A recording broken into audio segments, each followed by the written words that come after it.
अस्सलाम वालेकुम नाज़रीन, आप देख रहे हैं TMP न्यूज़। मैं हूं आपके साथ लुबना चौधरी। रुख करते हैं ज़िला हाफिजाबाद का। हमारे खसूसी नुमाइंदा मलक ज़मान अली की रिपोर्ट के मुताबिक पैरा फोर्स हाफिजाबाद 13 नवंबर 2025 डिप्टी कमिश्नर हाफिजाबाद की हदायत पर SDEO para force Hafizabad Muhammad Shafiq Dogar ने आज अलीपुर रोड और डाकखाना रोड पर प्राइस कंट्रोल ऑपरेशन किया।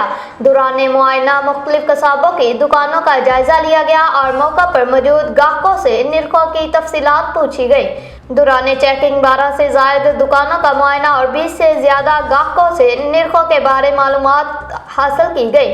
मुआयने के दौरान बड़े गोश्त की कीमतों में 100% अमल दरामद पाया गया, जबकि छोटे गोश्त की जायद कीमतों पर मुतअद्दिद कसाबों को भारी जुर्माने किए गए। SDEO पैरा फोर्स हाफिजाबाद ने वाज़ेह किया कि अवामी रिलीफ के लिए प्राइस कंट्रोल ऑपरेशन रोजाना की बुनियाद पर जारी रहेंगे और निर्खनामे की खिलाफ वर्जी करने वालों के खिलाफ सख्त कार्रवाई अमल में लाई जाएगी। तर्जुमान पैरा फोर्स हाफिजाबाद।